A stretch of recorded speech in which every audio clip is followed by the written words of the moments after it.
She said it casually, like advice you give someone who's about to embarrass themselves. Don't act needy. Not even to my face. She said it angled slightly away from me, toward a man in a tailored jacket who smelled like confidence and expense accounts.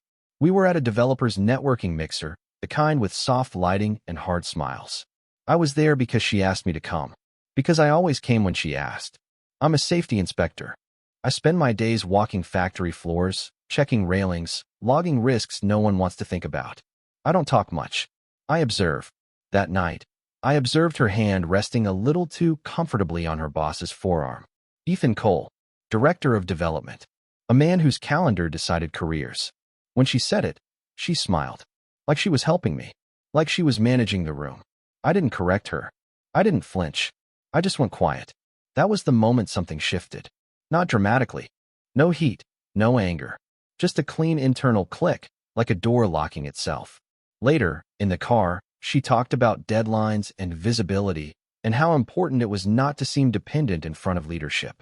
She glanced at me, checking for reassurance, for alignment. I drove our Subaru Outback through the dark and said nothing. That night, lying beside her while Prime Video played to an empty room, I realized something simple and final. If needing someone was a liability, then access was leverage. And I could remove myself from the system entirely. The first real crack didn't come from her. It came from the rhythm of her absence. Late meetings became routine. Not the stressed kind. The polished kind. She stopped asking what time I'd be home. Stopped syncing dinners. Her phone stayed face down, always on silent. Like a rule, she didn't bother explaining anymore. I noticed patterns because that's what I do for a living. Patterns keep people alive. And this one was clean. Her Google Calendar used to be shared. Color-coded.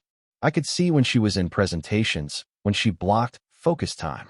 One evening, that access disappeared. No argument. No announcement. Just gone. Like someone had flipped a permission switch. A week later, I ran into Mark, a contractor I'd worked with before, at a Jersey Mike's between site checks. He hesitated when he saw me. Hesitation always means something. He mentioned seeing her car late at the office garage. Mentioned Ethan Cole's habit of staying late too. He said it like gossip, but his eyes were careful. Like he already knew the answer and was checking whether I did. I didn't react. I finished my sandwich. I nodded once. That night, she came home energized. New blazer. Home goods bag tossed near the door, still tagged. She talked about opportunity. About being seen. She didn't touch me when she passed.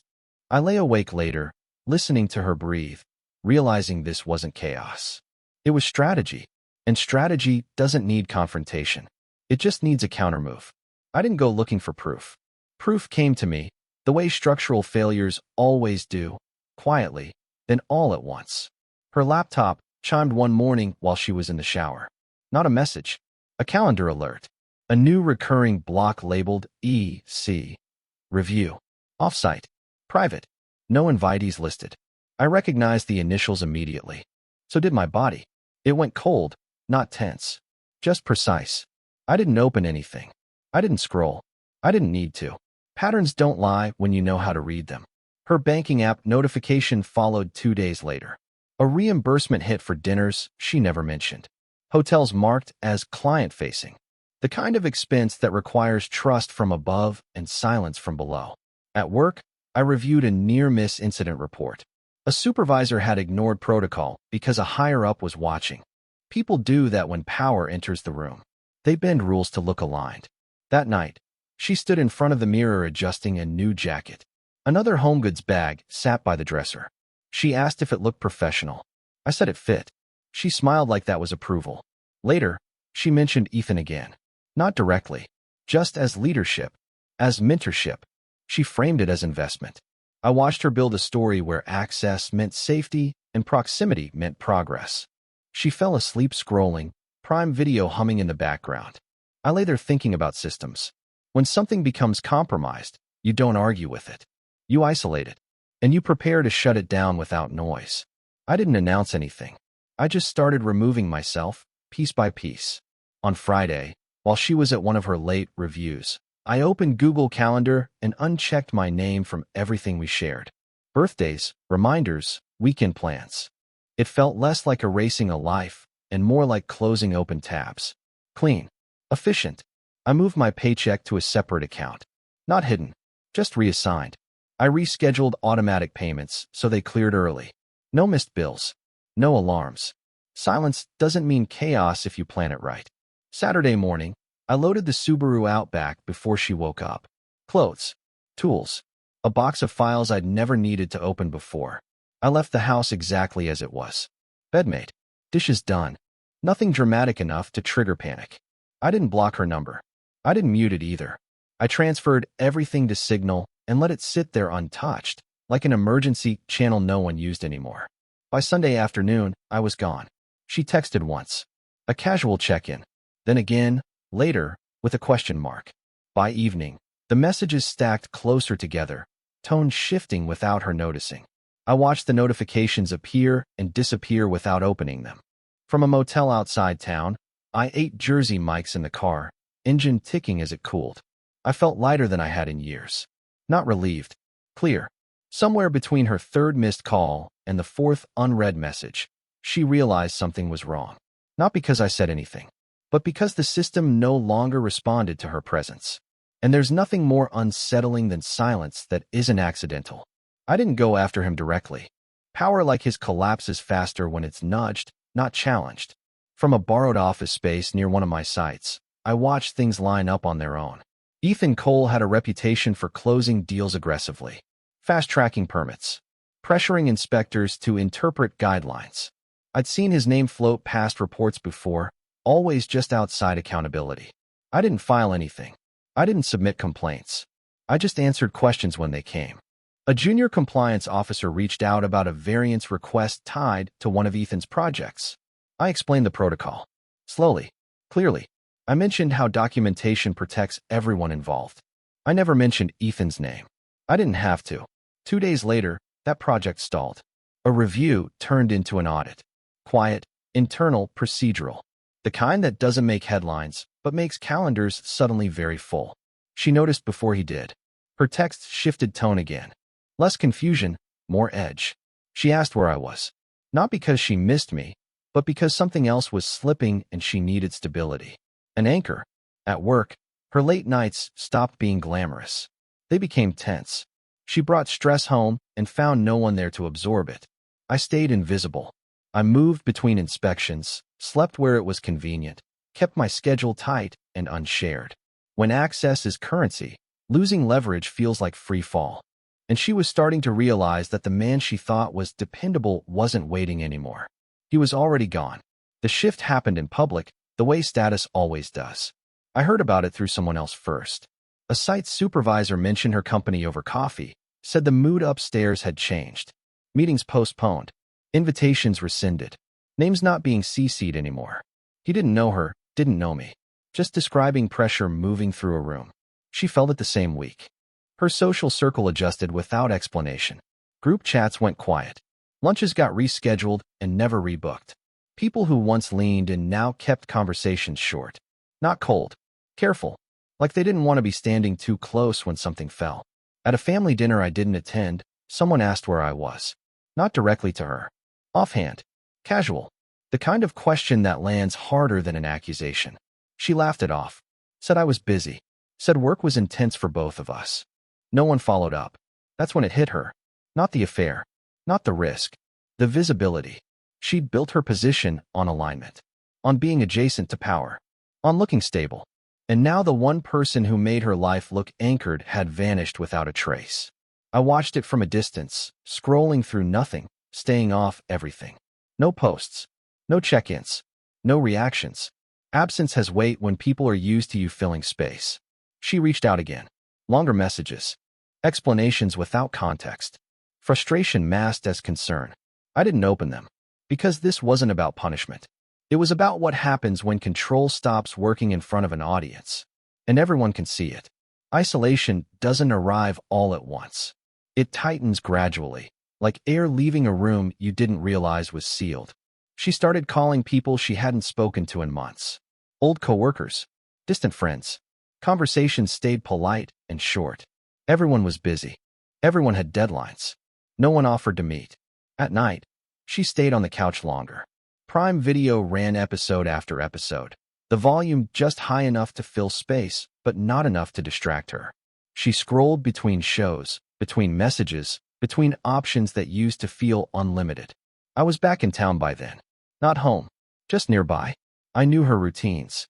I knew when she checked the parking lot, when she paused at the door, listening for sounds that weren't there. Once, I saw her at HomeGoods through the window, moving quickly, buying things she didn't need, reorganizing a life that felt suddenly unstable.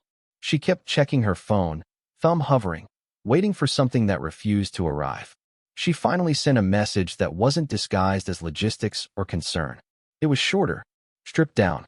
She asked if we could talk. I didn't answer. Not because I was angry, because I wasn't. At work, my days were steady. Inspections, reports, Jersey Mike's in the car between sites. Silence where noise used to live. My mind felt clearer than it had in years. She wanted an anchor without accountability, but I had already stepped out of the water, and she was learning how loud that absence could get when there's no one left to steady the surface. She finally caught up to me on a Tuesday I hadn't planned for.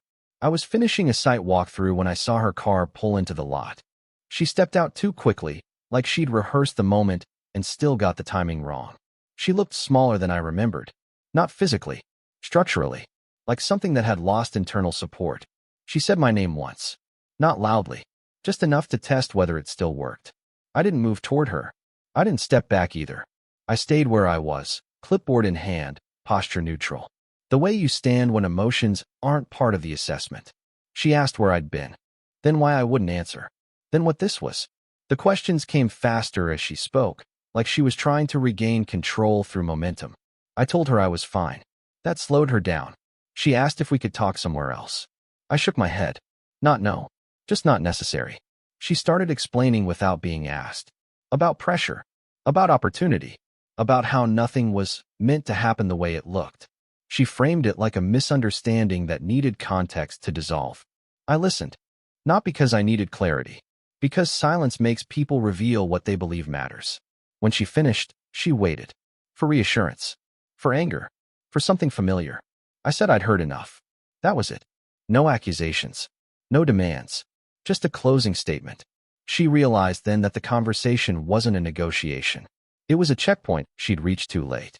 And I walked back to my car, leaving her standing there with words that no longer had anywhere to land. The collapse didn't come with a headline. It came with silence from the places that used to answer her. Ethan's name stopped coming up in her stories. Not replaced, just removed. Projects she'd tied herself to were restructured. Meetings became optional, then unnecessary. She was still employed, still visible enough to save face, but the trajectory was gone. The lift she'd counted on never arrived. I heard about it indirectly. A compliance update crossed my desk. A development plan revised. Nothing dramatic. Just momentum redirected without her. She tried reaching out again after that. Not often. Not desperately. Just enough to test whether the door was still there. The messages were shorter now. Careful. Like she'd learned the cost of saying too much too late. I didn't respond. I moved into a small place near my usual routes. Nothing fancy. Quiet. Predictable. I unpacked only what I needed. The rest stayed boxed, like options I didn't feel rushed to decide on. Some nights, I imagined her sitting alone, replaying moments she'd skimmed past before. The way I showed up without being asked. The way I absorbed stress without keeping score. The way stability looks boring until it's gone. That realization doesn't come as insight. It comes as impact. Repeated. Unavoidable. I wasn't watching her fall. I wasn't waiting for regret. I was already living differently. And that was the part she couldn't reach anymore. Because when someone removes themselves completely, there's no one left to blame. Only the echo of choices that no longer have a buffer. I saw her one last time months later, not because we planned it, but because paths cross when cities are small and habits linger. She looked composed. Better, even. The kind of better that comes from effort, not peace. Her posture was controlled, her expression measured. She'd rebuilt something. Maybe not what she wanted, but what was possible. She didn't approach me right away. She waited until I was finished, until there was no excuse to interrupt. Then she stood close enough to be noticed and said my name once, quietly. I turned. I listened. She didn't apologize directly. She talked about perspective, about learning, about how losing certain things clarifies what mattered. She said she finally understood what she'd taken for granted. I believed that she believed it. She asked if we could start over. Not dramatically, just as an idea. A suggestion placed carefully between us. I thought about the man I'd been when she told me not to act needy. How quickly I'd learned to shrink to fit the space she allowed. How access had become conditional without me noticing. I told her I was doing well. That my life felt balanced. That I wasn't angry. That was the truth. I didn't say yes. I didn't say no. I told her I didn't disappear. I just stopped showing up where I wasn't respected. Then I left. Not in a rush. Not to make a point. Just continuing forward, unchanged. And this time, the silence followed her instead of me. Support the channel by liking, commenting, and subscribing. I promise even more interesting stories.